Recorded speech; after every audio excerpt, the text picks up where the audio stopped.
Out in the Mojave Desert, about 65 miles northwest of Las Vegas, sits the town of Mercury. Looking at a map, there's nothing particularly remarkable about Mercury. It has a post office, a sheriff's office, a hospital, housing, etc. But what's unique about this town is that the general public is completely forbidden from entering it. If you try to exit the highway, you'll be immediately greeted by no trespassing and authorized personnel only signs. In fact, the town sits entirely within the boundary of the heavily guarded and restricted Nevada National Security Site. Mercury was born in the early 1950s, during the height of the Cold War, when the US government needed a central hub to support the nation's nuclear weapons testing program. What began as a small military encampment quickly grew into a bustling mini-city. Engineers, scientists, and military personnel lived and worked here, developing and testing some of the most powerful weapons ever built. At its peak, Mercury had thousands of residents. There were dormitories, a bowling alley, a movie theater, a swimming pool, even a chapel. It was a fully functioning community, but one surrounded by miles and miles of restricted desert and the echoes of atomic detonations. Think of it like a company town, but for America's top secret atomic energy projects.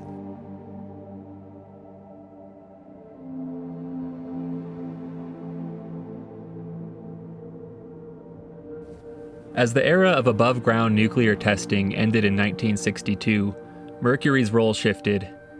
Underground testing continued until 1992, when the United States officially entered a moratorium on nuclear explosions. Since then, Mercury didn't become a ghost town. It's become a secure operations base for national security and scientific research. Today, the Nevada National Security Site and the town of Mercury within it are managed by the Department of Energy. The area supports activities related to nuclear stockpile stewardship, emergency response training, and high-security experiments, some of which may never be declassified. Though much quieter than in its heyday, the town still operates as a logistical center, a place for scientists, contractors, and federal personnel to work and stay while carrying out classified missions deep within the Nevada desert. Today I'll be taking you on a long and somewhat treacherous trek through the desert to get a much closer view of this secret town than you would ordinarily get from the highway. Today's climb will require traversing over 14 miles of terrain round trip, and will give us not only a view of Mercury, but also deep into the Nevada National Security Site, where we'll be able to see places that aren't viewable from any other public location.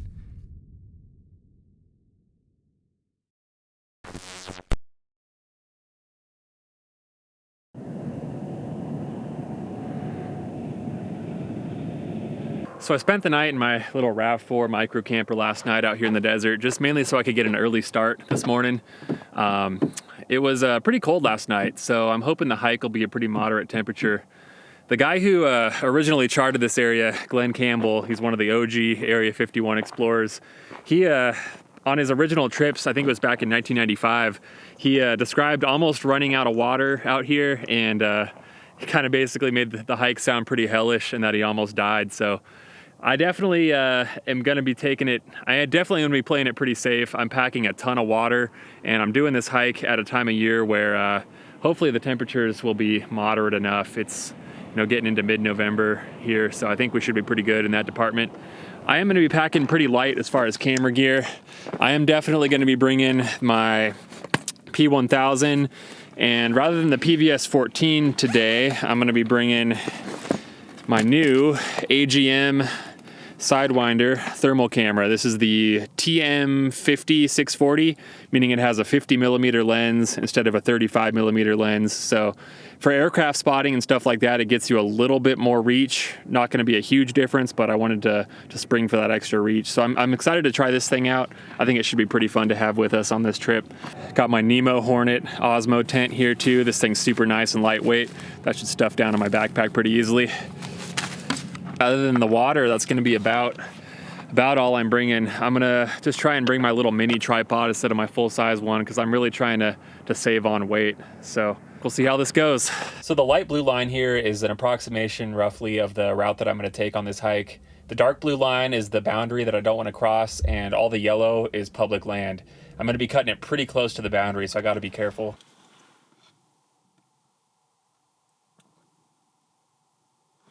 I don't know about you guys, but personally, I'm a big believer in protecting myself when it comes to privacy, especially creating the kind of content that I do. I gotta make it a little harder for those black helicopters to find out where I live, right?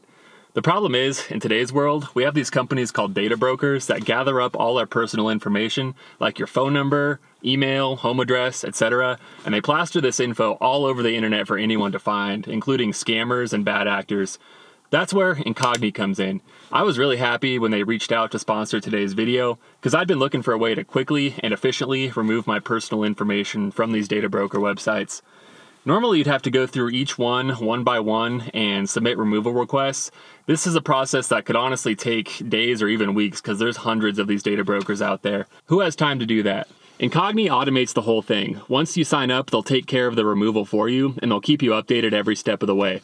If you already use a VPN to protect your privacy while you browse the internet, consider Incogni to protect your personal privacy even further so you don't fall victim to scammers or people you don't want randomly showing up at your house.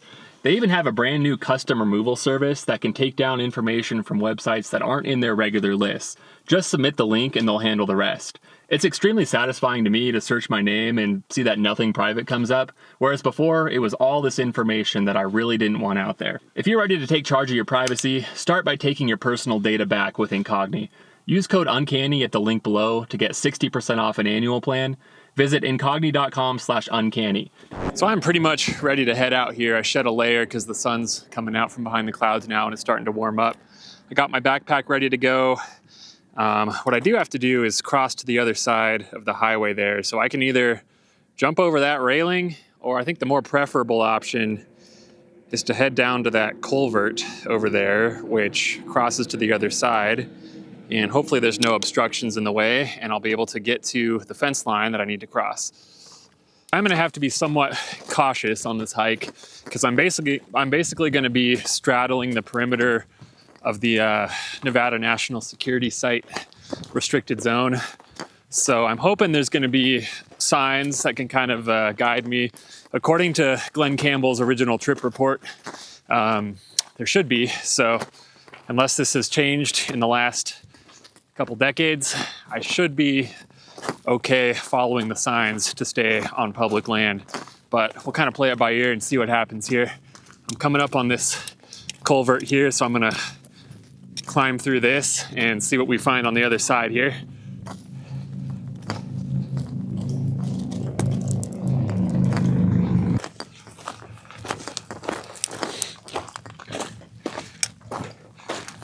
So yeah, ideally this viewpoint is going to give me a pretty incredible view of the Nevada National Security Site. So we're going to be able to see down into the restricted town of Mercury, and also places like Frenchman Flat, which normally you'd only be able to see that if you took the tour of the National Security Site, and the tour doesn't allow you to bring cameras. So this is basically going to be the only way to get clear photo and video of it. So yeah, I've gone through the first part of the culvert here. Now we're going to cross to the other side.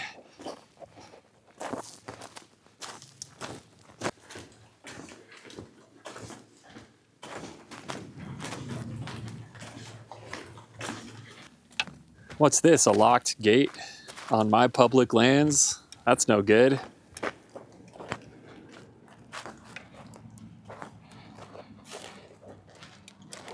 Now, who put this here? Oh, the Department of Energy did. It's a bit rude.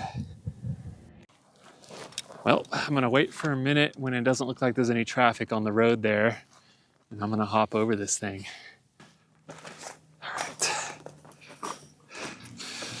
All right, so I've made it over the fence.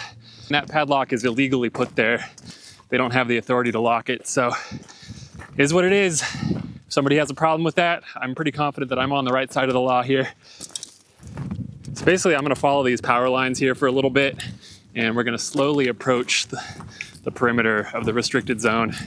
And then once I hit the perimeter, I'm gonna follow it up to that, can make it out up there. There's like a comm site on top of that hill. That comm site is on public land. I'm not gonna go right up to the site because I don't want to draw that much attention right now. I'd rather make it to my destination, but we will get pretty close to it up here. Oh, hey there, buddy. It's always nice to have the Reaper drones to remind you that you're never truly alone out here, right? I'm sure he's got some nice high quality thermal footage of me scaling that gate back there.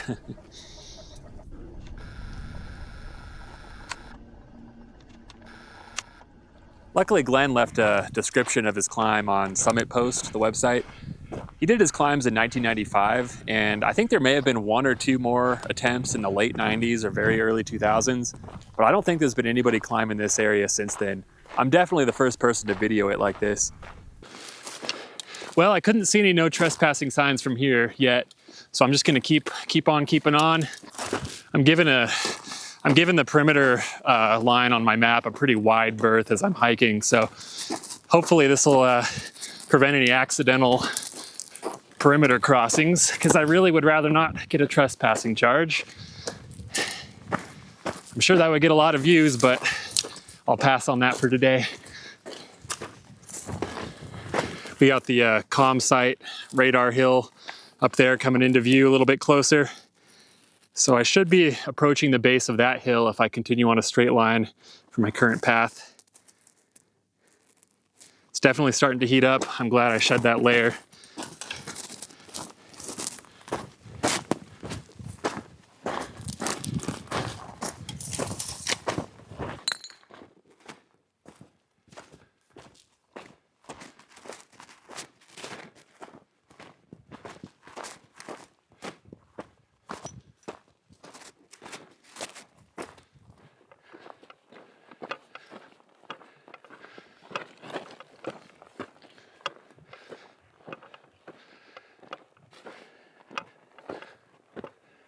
Wow, check this thing out, sitting down here in this wash. I wonder if this belonged to an original base worker back in the 1950s. I bet it did. It's definitely been sitting here a while.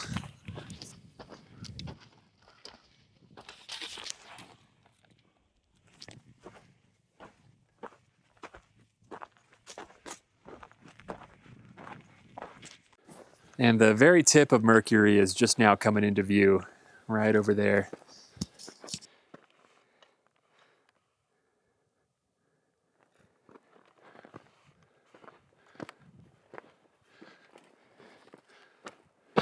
All right, I'm gonna stop and take a breather at these rocks here. The interesting thing about the map out here is I have 3 different sources. I have the Gaia GPS built-in source, and then I overlaid a couple of other KML files, and not all of them quite agree on where the perimeter is.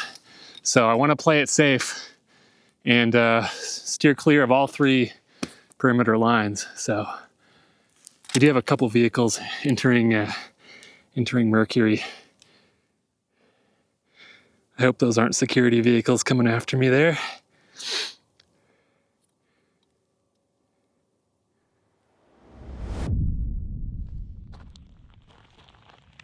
Oh, check out this monster. Looks like a 50 BMG. I think the 43 on the bottom of the casing is a date code, which would make this World War II era.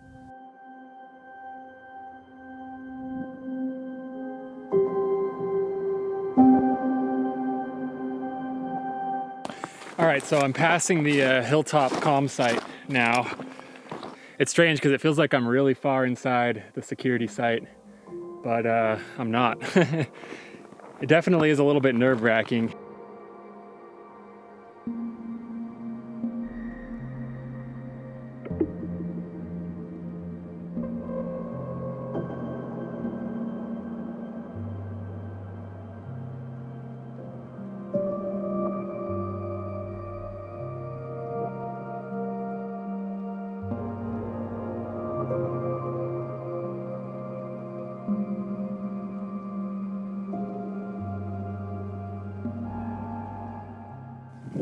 All right, so I'm getting ready to make my final ascent up that mountain right in front of me. But overall, this has been probably one of the most remote stretches of desert that I've ever explored, especially for being so relatively close to Vegas. I think it's mainly because there's really no reason for anybody to come out here unless you're doing what I do. If you look at it from the highway, it looks like it would be restricted because you have that locked gate and barbed wire fence. But as the maps have shown, it's public land.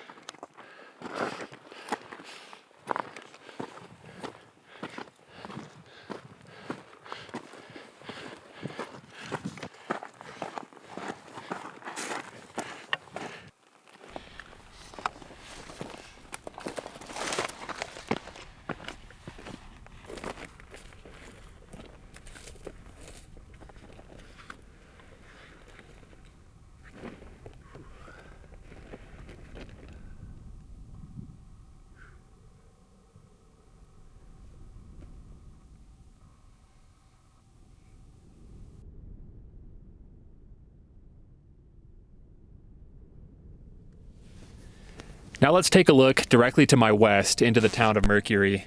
Here we have what look like dormitories or residential buildings, along with quite a few official vehicles. It's funny, one of these buildings somewhere in here contains a post office with the P.O. box that's actually used by Area 51 on official documents. I believe it's P.O. Box 528, Mercury, Nevada. So if you want to send Area 51 a postcard, write that down. Quite a few of the classic white pickups that service various parts of the NNSS and NTTR. Maintenance trucks, bucket trucks, things like that. A lot of scrap metal piled up over there too. Not sure what that's from.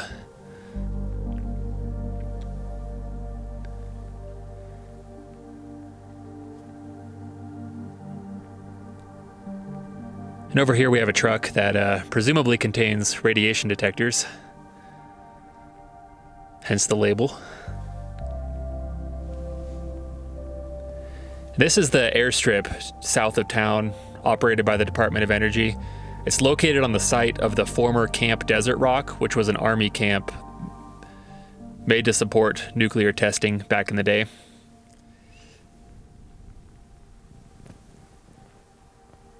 There's a white bus down in the corner. A couple employee vehicles arriving. A lot of vehicles you'll see come through here and then proceed north into other parts of the NNSS or NTTR, such as Area 51. In fact, the highway that goes north of Mercury, you'll see trucks delivering supplies to Area 51 from this route. They go up to a gate called Gate 700. Of course, you'll also have employees arriving that work at other parts of the NTTR. There's a large white bus heading south from Mercury towards the freeway. It's different than the typical Bluebird buses that you see by Area 51. I believe these ones here are operated on behalf of the Department of Energy, whereas the Bluebird ones are for the Air Force. At least that's my understanding. Could be a security truck there, kind of driving around the perimeter of the town. So far, no one's really paid me much mind. I guess I'm far enough away. I'm sure they know where I am. Couple of vehicles just coming south from deeper into the NNSS. Could have been coming either from the Frenchman Flat area or maybe the Lockheed Area 6. It's hard to say.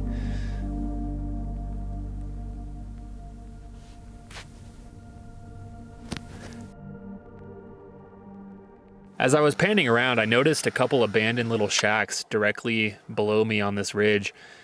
They're very close to the perimeter, so I'm not sure if they're actually on public land or in the restricted zone.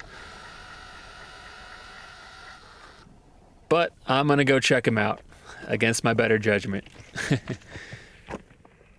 See if I can make it down this ridge here.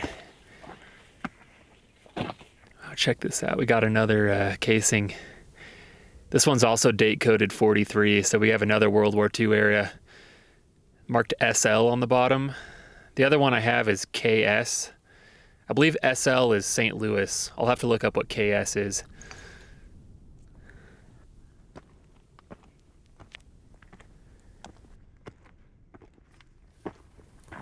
I've been checking my map pretty frequently just to confirm, but I am still indeed on public land.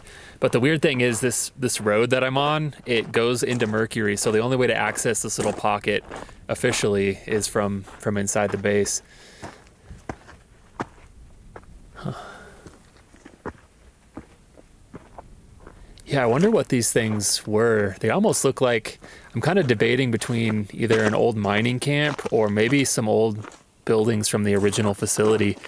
They kind of look like old guard shacks. Wow. They're pretty destroyed, whatever they are. Yeah, they have electrical.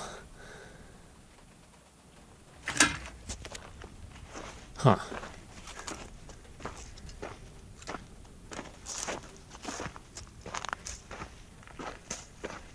Looks like over the years, some people from Mercury have come out here for target practice. It couldn't be anybody else really, because like I said, the road down there just goes right into Mercury. There's no other way to drive to this place.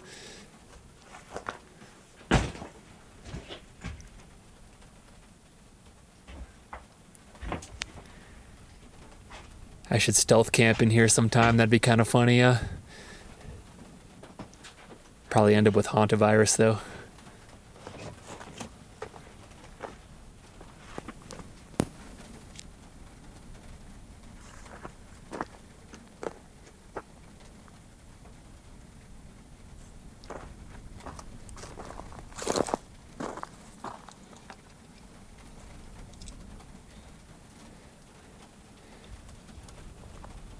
And because I'm sure some folks will be curious, I haven't noticed any abnormal radiation levels in this area, although I'm sure there are some spikes if you go into the NNSS further. Out here by Mercury, it seems pretty safe.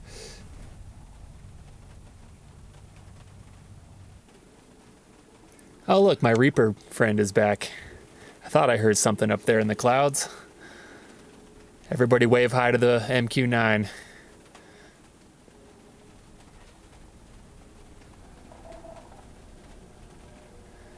I assume these are probably taken off from Creech, AFB. Oh, check this out. We got a circuit board here and a couple other pieces of debris. Okay, so this is actually super interesting. What I'm pretty sure I have here is a radio sonde, and these are launched usually from either Area 51 or the Tonopah test range. And they're basically a weather balloon that transmits atmospheric data related to test flights. You can actually track these and find where they land. It's actually kind of insane to randomly stumble across one accidentally here without having tracked it. Yeah, and this looks like this must be a barometric pressure sensor. There's a piece of styrofoam from the housing.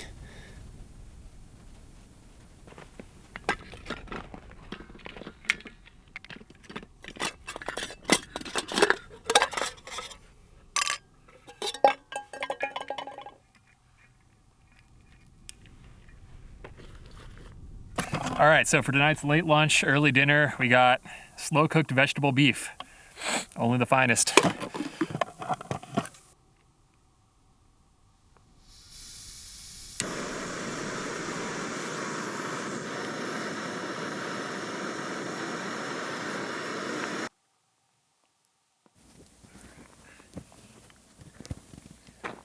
One awesome thing that I noticed about this spot is that it puts me basically right under the flight path for the Janets as they approach Groom Lake.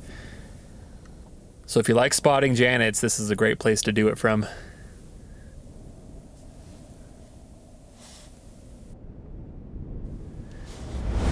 Before the sun goes down, let's take a look over yonder, deeper into the Nevada National Security Site. There you can see the road that heads north out of Mercury.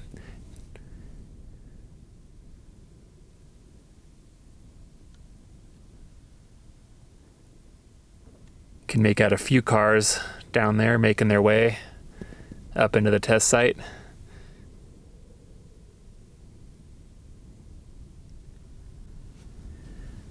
And over that mountain range there is Area 6. Lockheed Martin operates a highly classified facility in Area 6. If you look on satellite view, you can see an airstrip with a number of hangars. Unfortunately, from this vantage point, I can't quite see the airstrip. I have yet to find a public land section that really has a good view of it. I suppose that's why they chose it, because it's very hard to see. You can see the airspace though, so if they were doing a test flight, you might be able to make out a tiny dot of some sort of aircraft taking off. Here we have the Frenchman Flat nuclear test site, also known as Area 5. This is where, in 1951, Operation Ranger was conducted. This was the first series of tests to be carried out at the Nevada test site. The bombs were dropped from B-50 bombers and exploded in the open air directly over Frenchman Flat. Today you can still see some infrastructure present.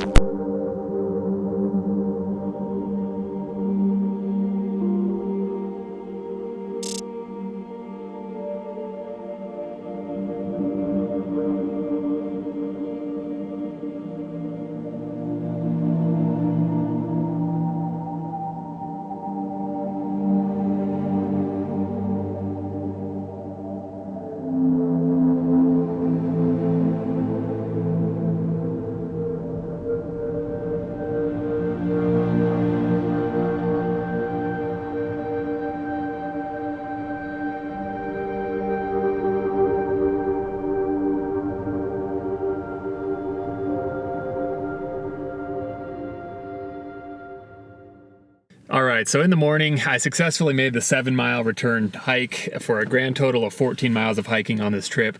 It was honestly pretty brutal. I will say it about lined up with how the trip reports made it sound. I definitely would not want to do this hike in the summer, and I wouldn't recommend any of you try it necessarily unless you are prepared for some pretty rough terrain. I'll throw up a map here so I can show you guys kind of where I was and what I could see from my vantage point. Some mapping apps that I have call this place Mercury Ridge. I'm gonna call it Mount Cury or Mount Cury because that's what Glenn called it, and he was the original explorer of this area, and I definitely want to honor his legacy. So unfortunately, I couldn't really see much as far as aircraft activity. We just had the Janets and the Reaper drones making flybys occasionally. But potentially, if there was a test flight out of the Lockheed Martin Area 6 airstrip, you would get a good view of the airspace over the strip. So you could maybe see the faint outline or a small dot, depending on what kind of optics you're looking through. For those of you who want a little bit more high-res, close-up view of the town of Mercury, I'll throw up a panoramic image that I took on my website. It should go live at the same time as this video, so head over there and check that out if you want to see it. All in all, I'm very glad I did this hike. I got to see Bald Mountain, I could see the Papoose Mountain range. Couldn't see Papoose Lake, but again, I could see the airspace above it. So I think it was a pretty cool trip. Again, not one that I'm gonna do super often, but it will be in the rotation every now and then. Thanks so much for coming along on this trek. I'll see you guys on the next one.